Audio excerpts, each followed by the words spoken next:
Hey guys, welcome back to the Wildcard Rewind. I am your host this week. I'm joined by my lovely two co-hosts, and let's get straight into it. I just wanna rewind to when we were young and hard. Back to all those good times. Take me back to the start.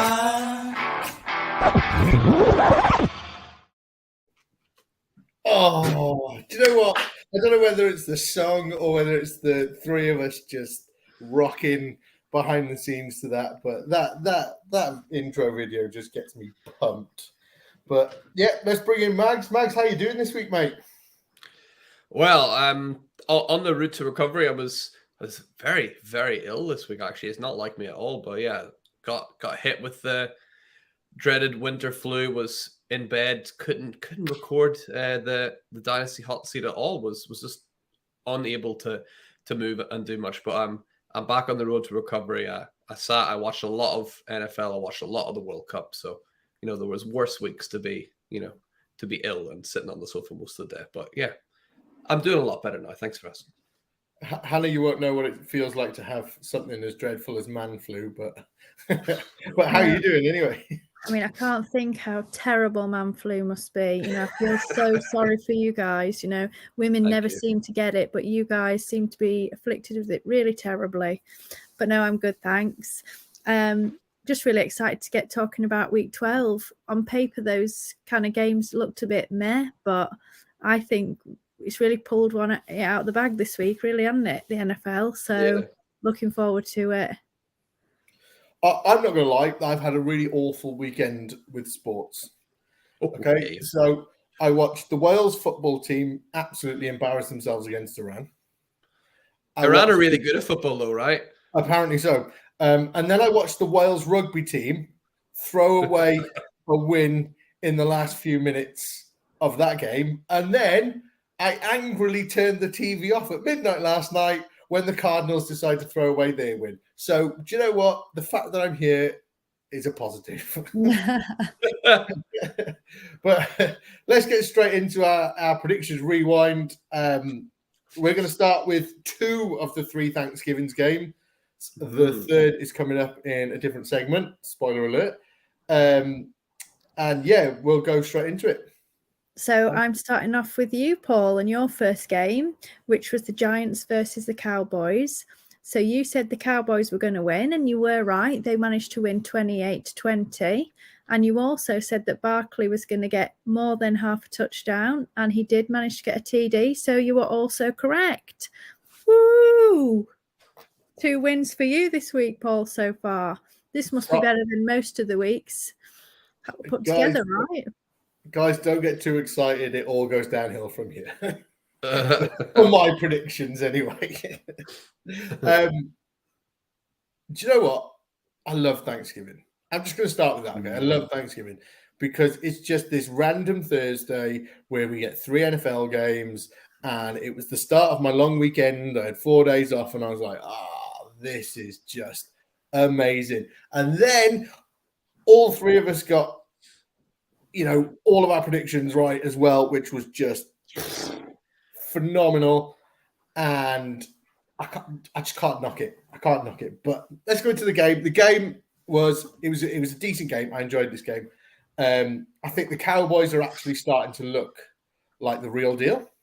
And I'm starting to think, are the Cowboys finally going to have a bit of a playoff run and start turning some heads, or are they going to be the Cowboys that we always know and epically fail? I had to laugh, Mags. I seen a Micah Parsons sack where he torpedoed his way through everyone and sacked Daniel Jones, and I just had to giggle because I thought, do you know what? That's laxative doing what laxative does. Absolutely. Okay? Daniel Jones shit himself. Such a laxative come after him. Running through everyone. I just smashed Daniel Jones. I was there like, that's the laxative for you. Yeah, exactly. It's got to catch on, I'm telling you. Tell your friends. Yeah. But no, I think one thing that confuses me, and I suppose this is more of a fantasy thing than it is a normal thing, but the Cowboys running back room, you can't work it out, can you? No. You know what I mean? This week, Zeke seen all the work. He was productive. He was everything with it. Last week, he was nothing. Then it was Tony Pollard. And do you know what? I actually don't think this is just a Giants thing. I think this is more of an NFL thing now. I think so many teams have got running back rooms with committees, and you just don't know. You know, even watching the 49ers last night, you know, there was times where Elijah Mitchell was the one that was breaking through, and you go, well, they've got one of the best running backs in the league with McCaffrey and stuff, you know?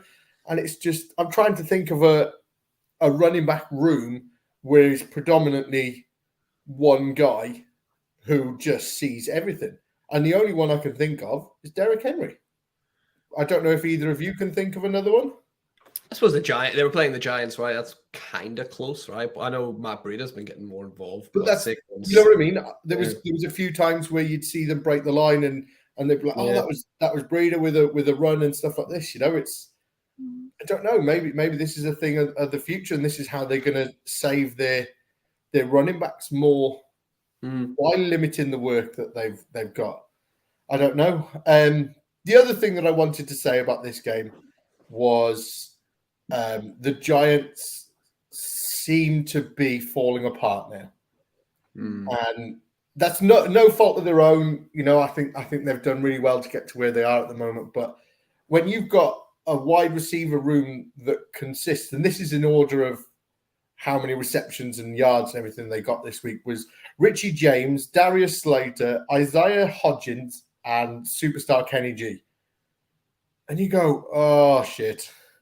Oh shit. They're, you know what I mean? When you look at some of the teams that are battling playoffs, you know, Hannah, like your team, Jamar Chase, T. Higgins, even Tyler Boyd, like, you know. You know, you look at the Cardinals, you've got DeAndre Hopkins, you've got Marcus Cardinals battling for a playoff spot. I don't think so. No, but I'm just saying that the wide receiver room, you know what I mean? You look at the Bucks, they've got Mike Evans, Chris Godwin. I can't think of any other, you know, Eagles, AJ Brown, and Devontae Smith. You know, you've got Juju and Sky Moore. And Kadarius Toney, by the way, and the Giants could really use. Right. But no, I kind of feel that's going to hamper them a lot in the coming weeks, and I think they need a lot of help. Yeah. But if they can't get Saquon going, they're in trouble, aren't they, now? Yeah. And I also think people are figuring them out a bit more. Stuff's on tape. Yeah, I think they're going to struggle the rest of the season now. And it's funny, isn't it? You know, looking, Kenny G is on there as the fourth wide receiver. Like when they signed him to this massive contract, you never thought that he would actually just disappear into obscurity, never to catch the ball again 2 years down the line.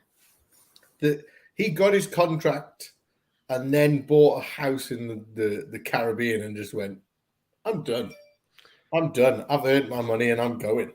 You know, I'm convinced it's not even him. I'm thinking it's some guy that looks like Kenny Golladay is playing for them. Like it's not. He's in the Bahamas. Right? Yeah. And his evil twin in. Yeah. So let's go straight into the second game. It was the Patriots versus the Vikings. The Patriots lost 33-26. But Mags, that was good for you because you had the Vikings to win. Yep. You also went for the hot hand in New England for Ramondre Stevenson as the most rushing yards in a New England kit. Over to you, mate. Yeah, this was I was a bit shocked actually just looking at the score of this game. I was like, oh, there was so many points. It was one of those games you didn't really notice the points kind of slowly getting like racked up. The superstar of the game, as is the trend at the minute, is Justin Jefferson again. Like he can throw the ball as well. Apparently, didn't know that, but you know, threw a really, really nice pass during the game near the start. He's what I really like about him this year and maybe he had the same in his previous years in the league, but he's got a real like nose for the end zone right now, especially on these little short like routes that he's running. And he's really just like, getting a knack of getting into the end zone and making these sort of clutch catches whenever the Vikings need it the most. And he's like double teams. He's just laughing at double teams at the minute. Like there's not much teams can do to stop Justin Jefferson right now. And it's really helping the Vikings that they've got somebody now like a TJ Hawkinson in there.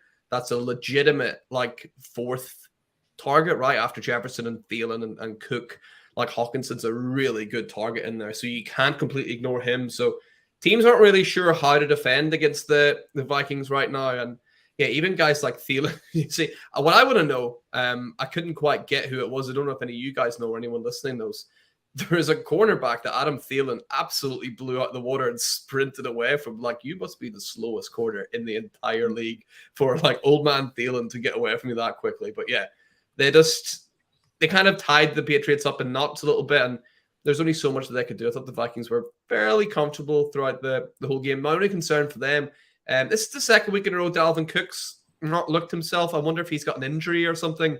Because obviously you start the season off hot, doing really, really well. But the last 2 weeks, something's not quite been right. So hopefully it's not his shoulder bothering him again. I know he's a lot of issues with that because they'll need him for the playoff push. And yeah, the only other nice thing from the Vikings in there was there's really nice kickoff return by, I'm going to butcher his name, but is it Uganwu? Very nice kickoff return. So good for him making that. And in terms of the other side of my prediction, I mean, I think the debate between who's better, Stevenson or Harris, that's over, right? That shouldn't be a debate. Everyone sort of thought it at the start of the year that Stevenson was better, apart from Bill Belichick. But I mean, yeah, that guy, he's great rushing the ball. He's really, really good receiving the ball as well. One of the better receiving backs in the NFL right now. And Mac Jones is loving that. Mac Jones, he's a bit like Kirk Cousins, I thought, watching that. He's kind of like this kind of safe guy, like might not ever, go to the dizzy heights that their fans might want him to, but, it's a safe, solid pair of hands, and you got to kind of build a superstar team around him like the Vikings have done with Kirk Cousins to really get the most out of it. But, Mac Jones gets a lot of stick, but yeah, actually, he's a pretty good quarterback. He's a pretty safe pair of hands. And what I really want to talk about, I kind of rushed through this a little bit because the main talking point of this game, I think the Patriots may have got done dirty a little bit with the Hunter Henry ruled out touchdown. Did you guys see that? Yeah. What did you think, Hannah? Well, Hannah, go to you for. What did you think of that? Do you think I was correctly ruled out, or do you think they've been done a little bit dirty there? Oh no, it's a total dirty, isn't it? Yeah. For me, that was a catch. I don't know why or how it was overruled. I don't know what they had seen to make it not a catch, but to me it was. Yeah. Paul, do you thinking the same, or? Yeah, I thought it was a catch, and he actually broke it when he caught it before he even went down. He was over the line, wasn't he? So, yeah, that was a dodgy call. Yeah, that's what I thought as well. He had control of it as it broke the plane, and then as he was falling, he kind of lost control of it. But it doesn't matter because it's already broke the plane, right? At least that's what they do whenever you're rushing the ball. If you rush the ball over and fumble it, you've already rushed it over. It's already broken the plane. It doesn't matter. I don't know. Maybe I'm not fully getting the rules there, but I thought Hunter Henry was done a bit dirty there. I think there's a couple of dodgy calls this weekend. Yeah, the holding on Kittle. Did you see that one? Yeah. Where they had him holding, and you were like, it all came back, and you were like, was he? Was there holding there? I don't. That was a pick six, wasn't it? And I don't think there was holding there. I think it was all a bit. You were like, oh, I think you got away with that one, but yeah. And then obviously loads of calls going against the Chiefs as always, but we persevered through, so that's fine.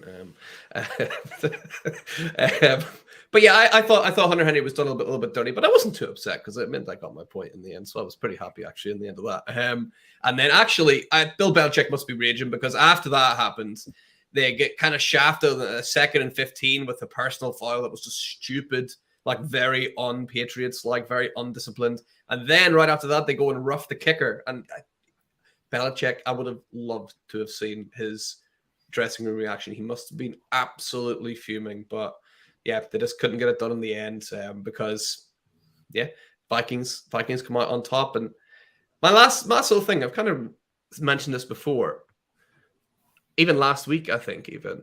So the Vikings are up and they've been really successful passing the ball, and they've got like a few minutes to go, and they decide we're going to run the ball. And the Patriots know they're going to run the ball to run down the clock. The Vikings know they're going to run the ball. Everyone knows they're going to run the ball to run down the clock. And they go 3 and out and punt it. Why do more teams not run like a little short slant route, throw a little jet sweep, do something a little bit different than just, let's try and run up the middle and waste some time? It didn't matter in the end because they won, but I just feel like the league's lacking a bit of creativity there, like running the ball and going 3 and out and punting it. Like, that's burned so many teams. Surely we've got to move on from that at some stage. What do we think about that? I agree. Too many teams do it, and it's an easy way, isn't it? It's like, don't get me wrong, if it works, it works. If you get your first down, your clock's still running, you've run the time down, you've got the W. But like you said, if it doesn't work and every team knows they're going to do it, then you're punting the ball back, which I think a few teams did this weekend, didn't they? A lot of teams. Last sort of like 20, 30 seconds punting the ball back to the opposing team. But yeah, Hannah, what do you think? Yeah, I mean, I totally agree. I find it really frustrating. Like, as I say, I understand trying to, run the clock down. I get that. But if it's not working after first down, you need to move sticks and then try again. I don't understand it. You can do a short pass. You don't have to throw it, all the way down the field. All you have to do is get, 7-8 yards even, and then you can run it again or whatever. I don't understand that.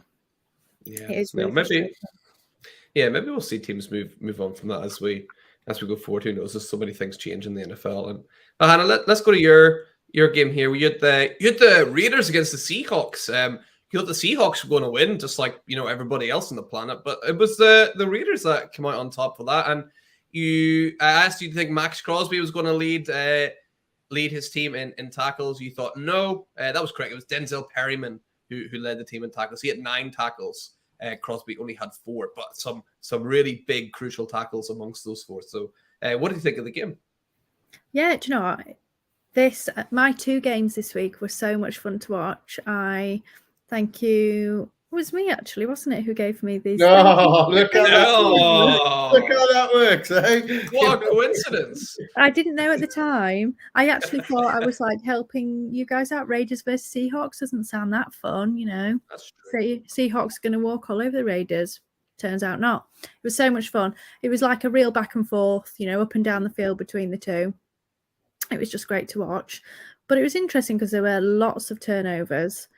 Between the two teams, there were 3 interceptions and 2 fumbles, and I actually think there could have been more between the two. Neither of them seemed to want to protect the football, which is fine in one of these kind of scrappy matches, but when it really counts, you're going to get punished. They were kind of lucky because in the end, obviously, it went to overtime. They were on the same points, but you can easily get punished for all these turnovers. So I think both of them need to start thinking about looking after the ball a bit better, although, to be fair, the Raiders haven't got much to play for now this season. But in terms of Seattle, I actually think it was their run defense that really let them down. So they allowed a combined 283 rushing yards, and 229 of them were Josh Jacobs, who was like just a complete machine, running down everywhere. And obviously we all saw in overtime him just breaking off that run and blasting into the end zone to get that win. So, good on him. They didn't pick up his 5th-year option.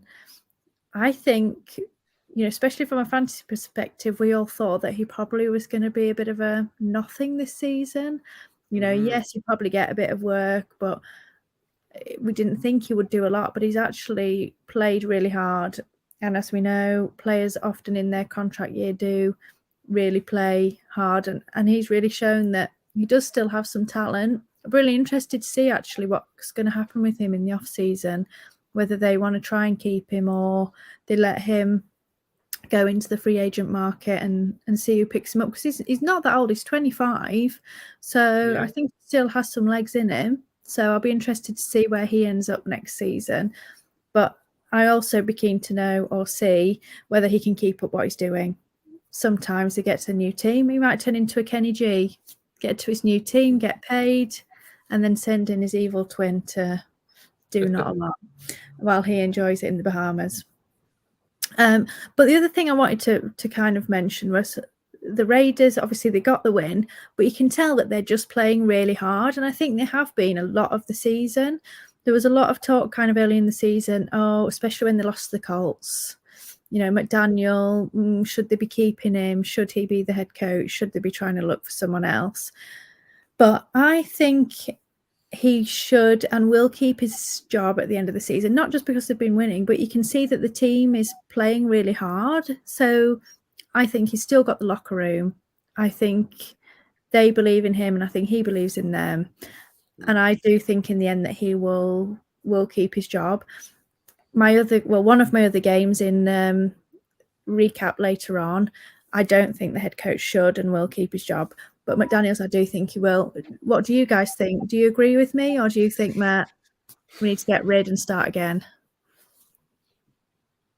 Go on, Max. Go on. Yeah, it's. I don't think the jury's out yet.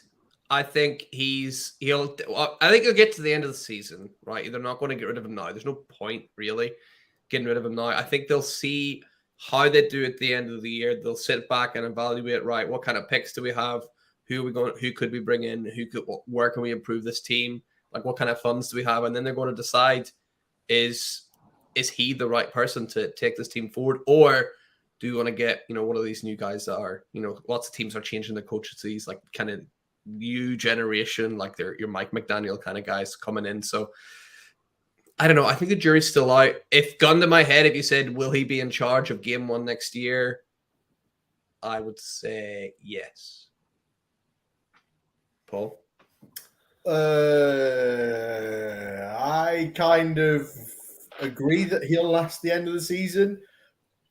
But I'd say at the moment, if he continues to win some games and look like they can win games, I think he'll keep his job. But I think if he has another couple of maybe, especially like the last couple of games of the season, sort of 16, 17, 18, them sort of weeks, if he loses them weeks, people always remember your last game, They'll always remember your last couple of games. So if he loses like 16, 17, 18, I think he'll be gone.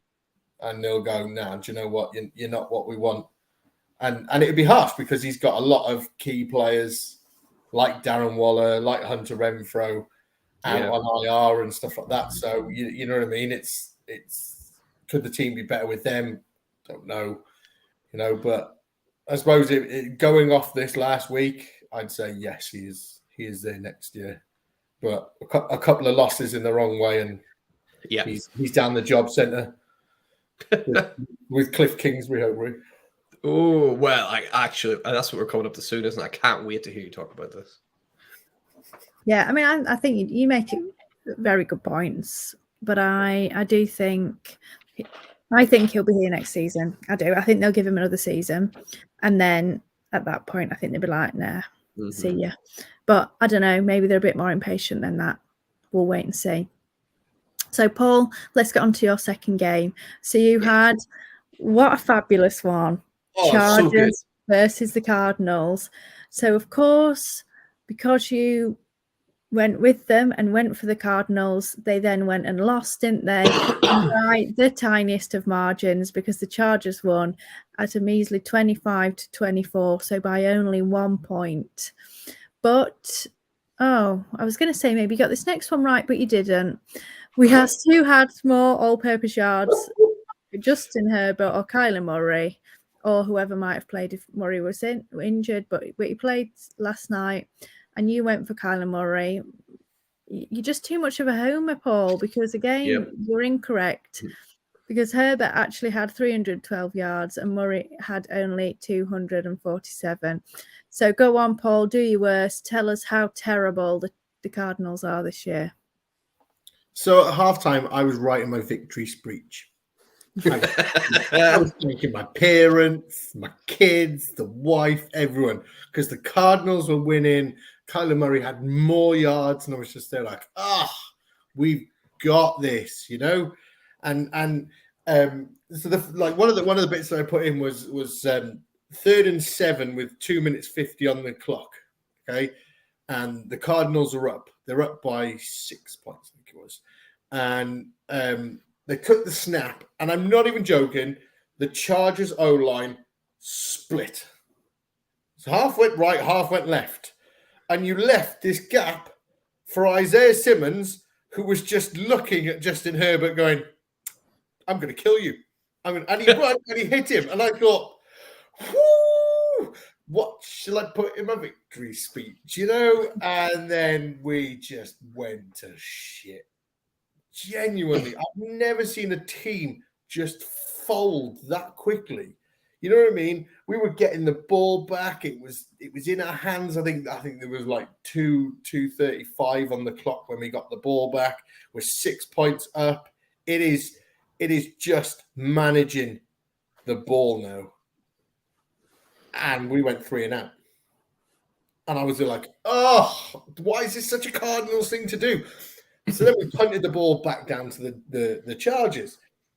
And then we just went, huh, do you want to get to our red zone? Oh, go on then. Go on. You have a go. Go and have a go. And, as much as it pains me, the Chargers have got so many weapons that there's such a threat in a red zone at any situation. You've got Justin Herbert, you've got Austin Eckler, you've got Keenan Allen, you've got Gerald Everett, just to name a few. You've got DeAndre Carter, who's having quite a season about it, And you're just going, the Cardinals just were like, what do we do? What do we do?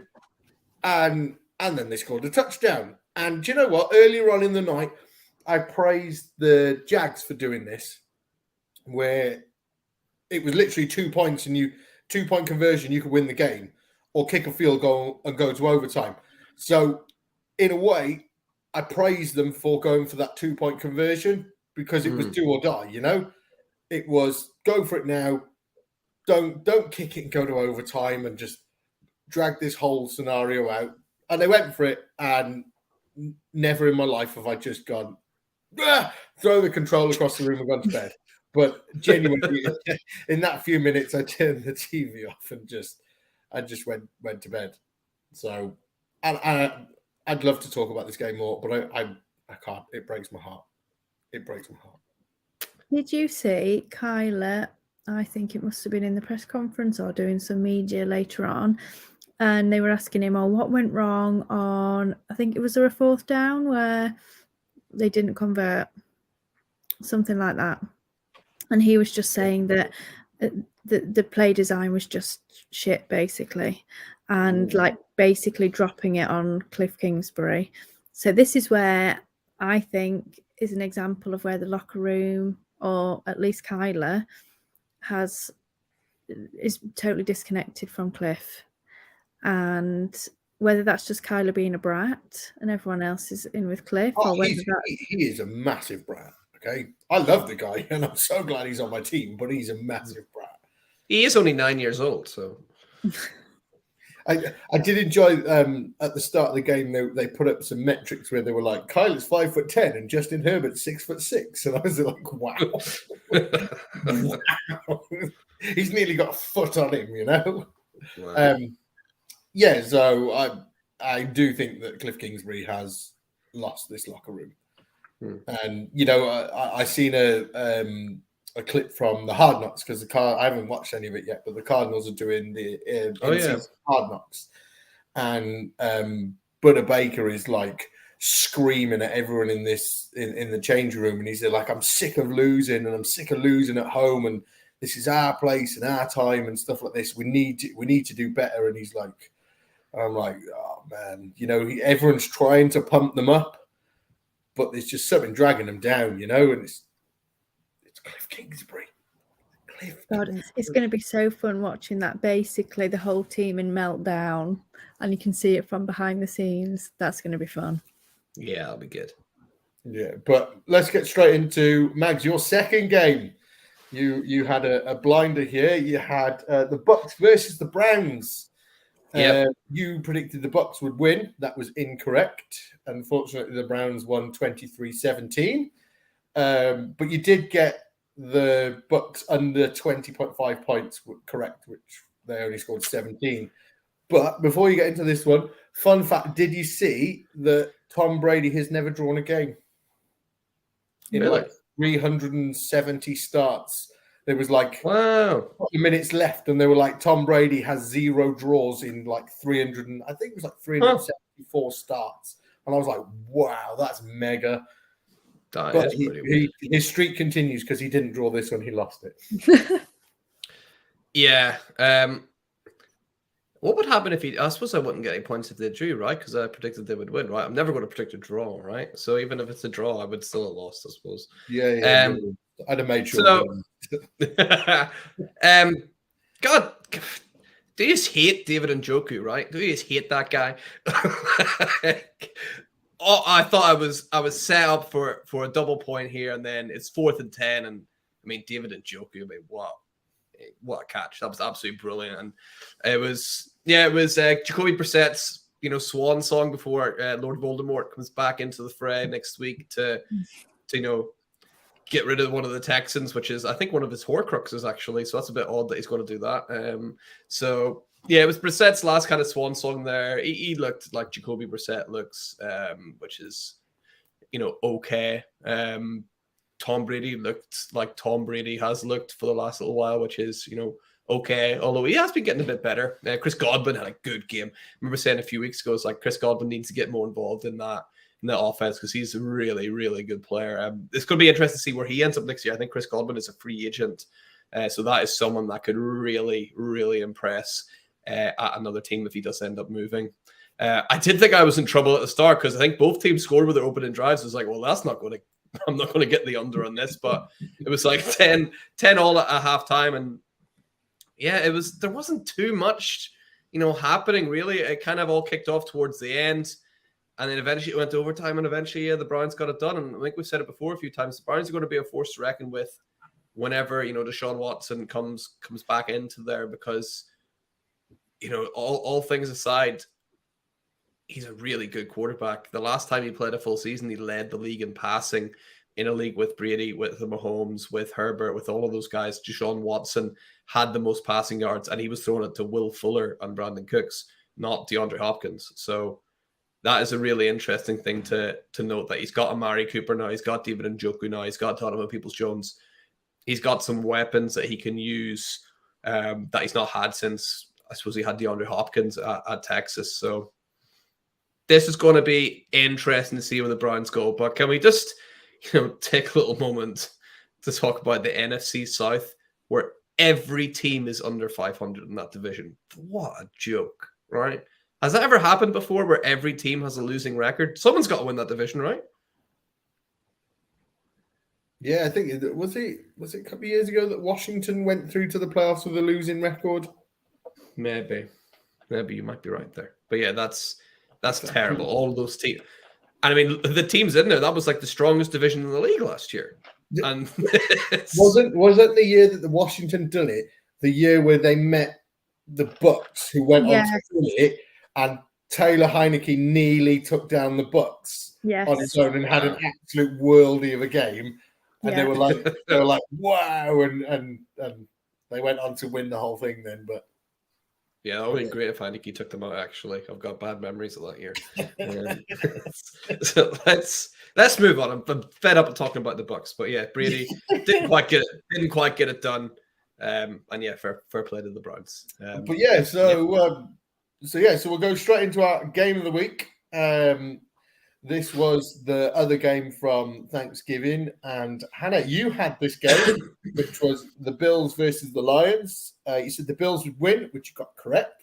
The Bills won 28-25. You also said Jamal would continue his touchdown streak, which I believe you changed on the night from no to yes because you'd seen some injuries and stuff. So great last minute change there for you because he did get a touchdown. So what do you make of this one? I was actually surprised that the one that I nearly lost on was the Bills winning, because I actually thought this was going to be, Bills walk all over the Lions, walk off with it. And it wasn't at all. It was a total dogfight, and I absolutely loved it. This was definitely the best game of the week, and I think of Thanksgiving. And I thought Thanksgiving was awesome. Those 3 games were great fun. Yeah. I think I've been going on about the Lions the whole season, but I do really love watching them when their offense is humming and everything is just clicking. I think with them, you can always tell right from the beginning of the game whether they're going to play well or not that week. You know, if Goff is like throwing a bit shitly and they're not getting anything done in the first drive, you know, oh, this is going to be a bad week. But in the first kind of 1 or 2 drives, if they get going, you get some passes gone, you know, Williams or Swift gets running, I think, oh, this is going to be great. And they always seem to hang in these games when they're kind of, you know, playing quite decently. And it was just so much fun to see them going toe-to-toe with the Bills and actually really nearly getting away with it. Once again, I think I mentioned this when he very first started doing it 3 or 4 weeks ago.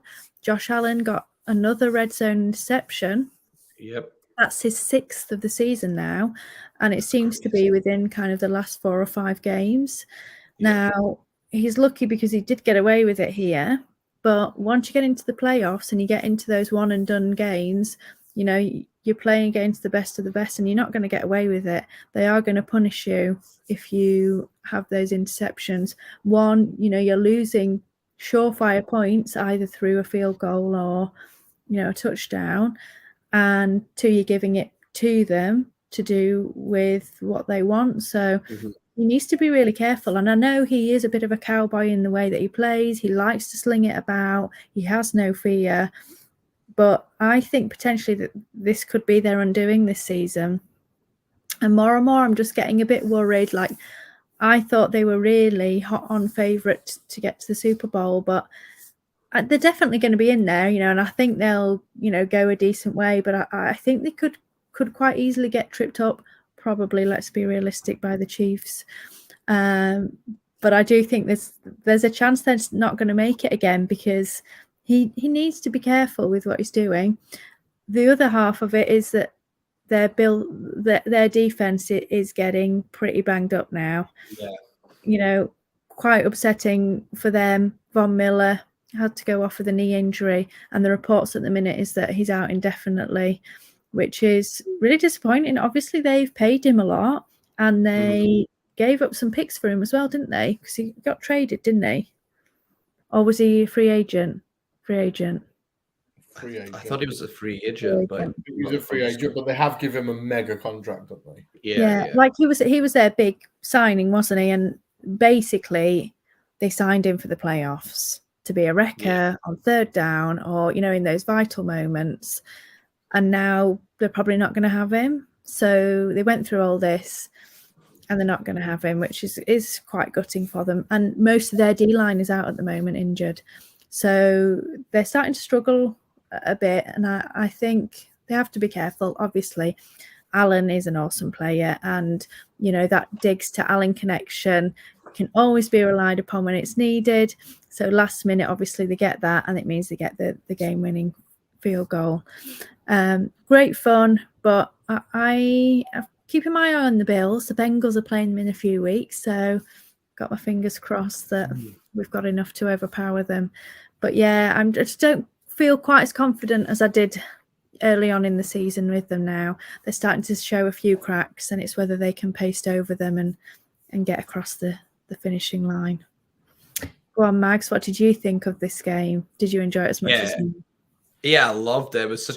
So I was kind of the opposite of you last week. I was like, I can smell an upset coming here. I could just see both teams were like, the Lions were going up and the Bills were coming down. I thought they were just going to meet right where those overlap. And it was so close. How many times are we going to say this year the Lions lose by 3?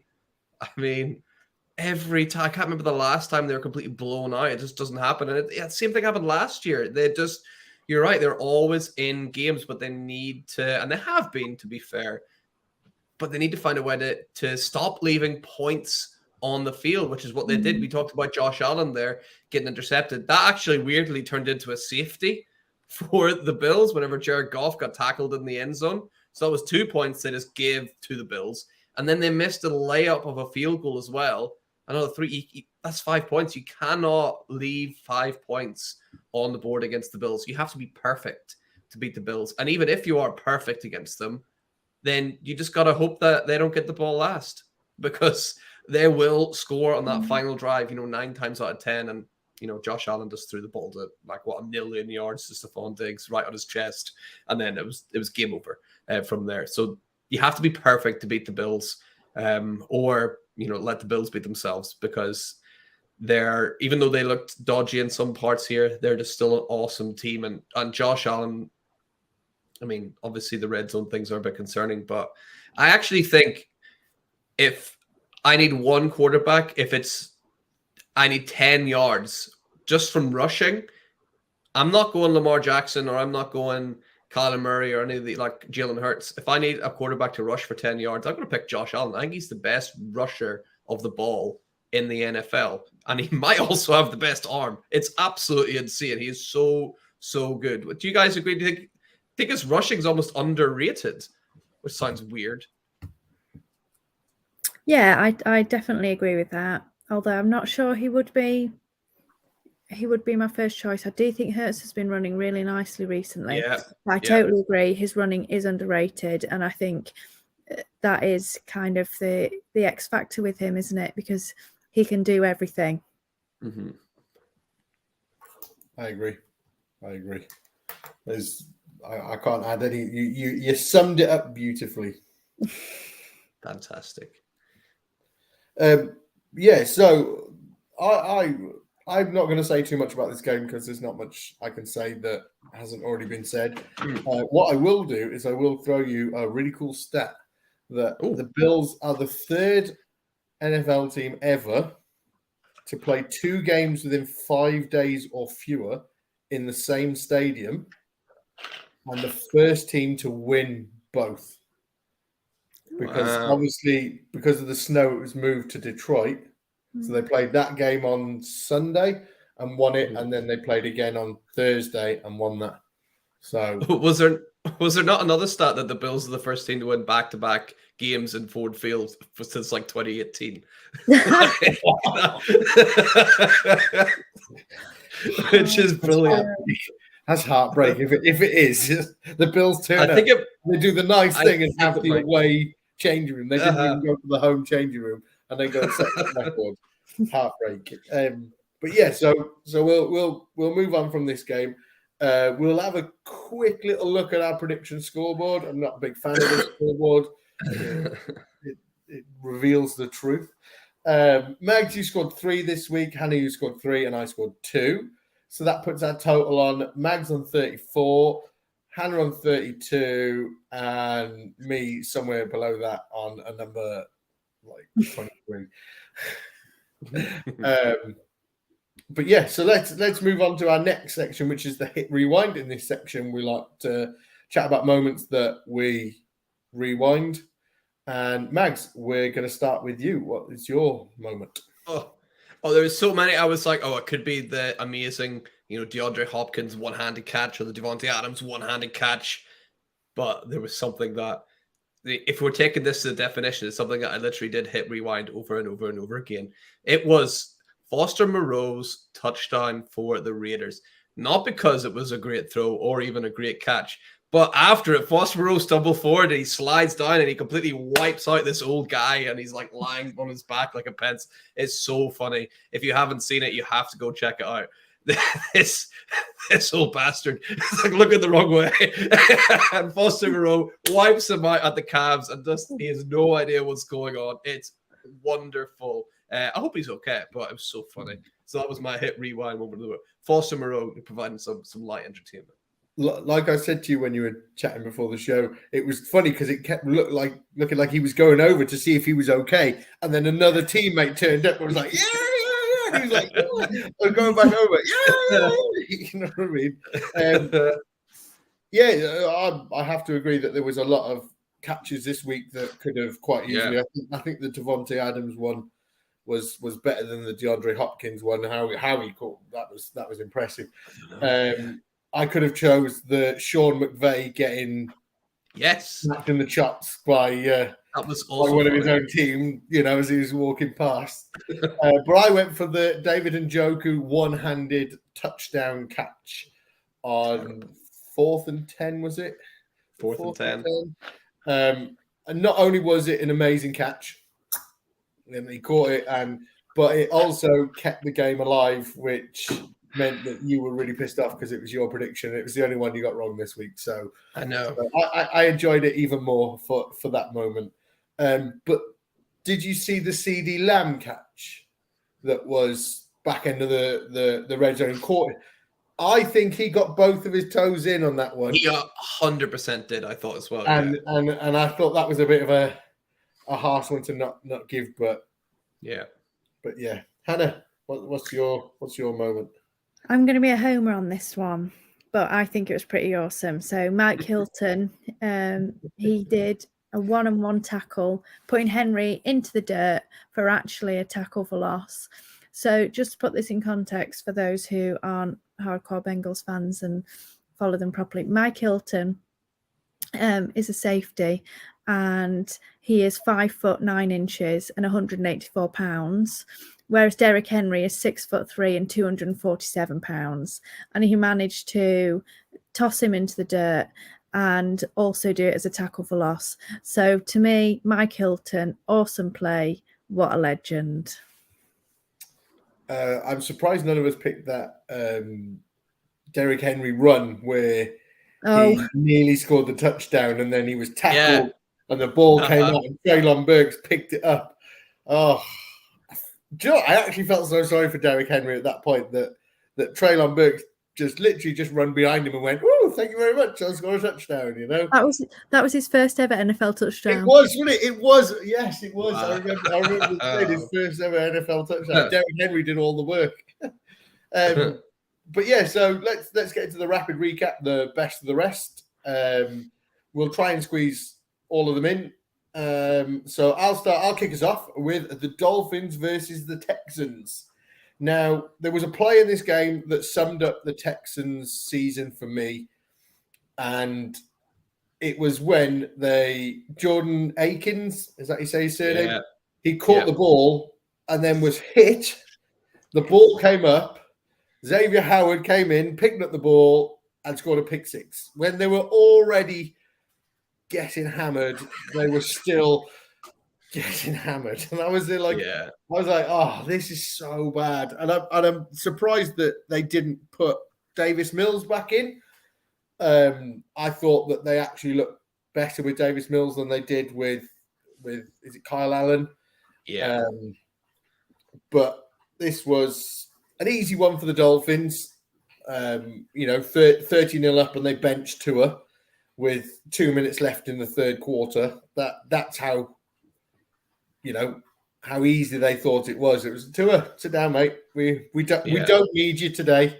Start preparing for next week. But one thing I do like to propose is imagine what differences there would be if this league actually put in like points difference. Yeah. You know what I mean? Because like even the commentators were going, "Oh, hold on, it's not over in Texas yet," or was it Miami? They're playing at Miami, and I was just like, it's very over, okay? Yeah, very, very over. They've benched their starting QB. It's very over, and you know what I mean. They were like, "Oh, it's 7. Oh, now they're up to 14, and the one more and put them back in." And I'm just going, no, the Dolphins are letting you come back into this, and they're that garbage time. And I just think how different this game would be if you did put that into perspective, like put in points difference and how much more these teams would play in the fourth quarter, stopping teams from scoring them garbage time touchdowns. But yeah, Mags, on to you, mate. So I had the Ravens against the Jags, which wasn't all that interesting up until like the last couple of minutes. Where Lamar Jackson was kind of doing what Lamar Jackson has had to do for most of the season, and that's do everything by himself. They brought in, Deshaun Jackson, who's still playing football, and like throwing deep passes to him. And it just wasn't enough, actually, because Trevor Lawrence had sort of the best moment of his career. He's been looking much better this year. He marched on the field, scored a touchdown to win the game, went for the 2-point play, which was, a big decision, but they pulled it off. There were 14 seconds left, but I was like, the Ravens have got Justin Tucker. You just need to get inside 70 yards and you're in trouble. And then they had an awful kickoff, and it was right where they were like 14, 15 yards away from, Justin Tucker winning the game. But 67 yards proved just too far for even the mighty Justin Tucker. And, that massive streak that he was on is over. But, all hail the king. Justin Tucker's still the best. And well done, the Jags. Yeah, they're looking more and more like the real deal. I can't wait to see what they look like. Not next year, but in 2 years' time, I think they might be a force to be reckoned with. And even next year with Calvin Ridley coming in, that's going to be interesting. So, yeah, well done to the Jags. Hannah, you had Denver. You had Denver against the Panthers. How was that? Oh, it was fabulous. Loved it.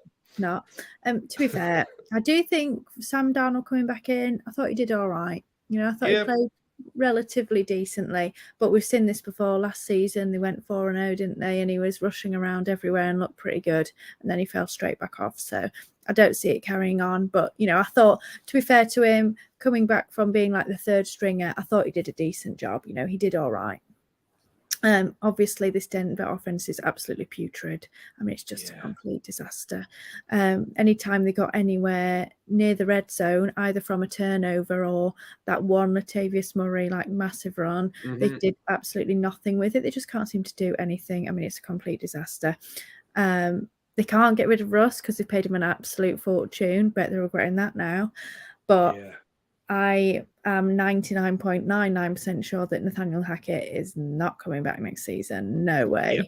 I mean, new owners, they didn't hire him. He ain't staying around. I feel sorry for him because he seems like a decent guy, but this is just not the job for him, is it? So, yikes. I can't wait to see what's going to happen with this team next season and how putrid Russ is going to be again. Yeah. Go on, Paul, tell us what your thoughts were on the Falcons versus the Commanders. So, I'm going to say, this was a pretty boring game until the last minute. Yeah. And the last minute, it just took off. It was just, I would have loved to have seen the win percentage because the Commanders made a mistake on a fourth down with an offside, which moved the sticks then to give the Falcons first and goal. And then as I was typing it into the show sheet, Mariota threw an interception, which all of a sudden the win percentage would have been over here. Then it's moved over here, so now the Commanders have got the ball back. And then they went 3 and out, so they had to force a punt. So 44 seconds left on the clock, and the Commanders were punting it. And the Falcons ran, hit the punter, which then caused the penalty, which then gave the Commanders the first down, which the Falcons had no timeout, so they just knelt. And you were just there like, what happened in these like 50 seconds of this game? Like I said, the win percentage must have been, the Falcons are going to win this. Oh, the Commanders are going to win this. Oh, the Falcons are going to win this. I'd love to have seen it. But all in all, it was a pretty dull game. One thing that I am enjoying, that I will say, is I'm enjoying seeing like gadget players like Curtis Samuel, who is not just used as a wide receiver, he used to rush. There seems to be more and more of these players hanging about the league, and I think they're a new up and coming thing for these teams. But yeah, Max, you had a great game. What did you have? I mean, the weather in this game was absolutely atrocious. It was the Bears up against the Jets. Not too much to say in this. There was a nice little battle between Chase Claypool and Sauce Gardner the whole game. Obviously, Sauce came out on top because Sauce is boss.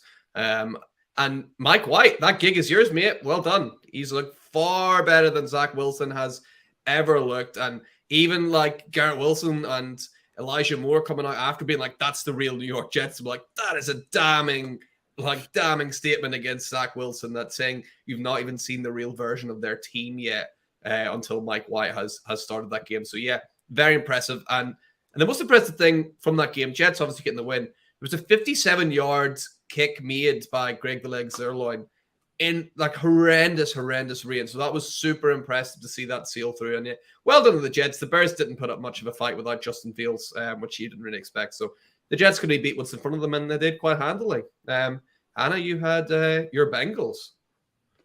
Yeah, I mean, I could talk about this for ages, but I know we haven't got time. Just well pleased. What a win. Like, this is a massive thing for us. We've managed to now tie in the AFC North in first place at the moment. It was so important, for our kind of season. I'm just so happy with how the Bengals are getting on. We seem to really be kind of getting going, and this is the perfect time. And we did all this without Chase and without Mixon.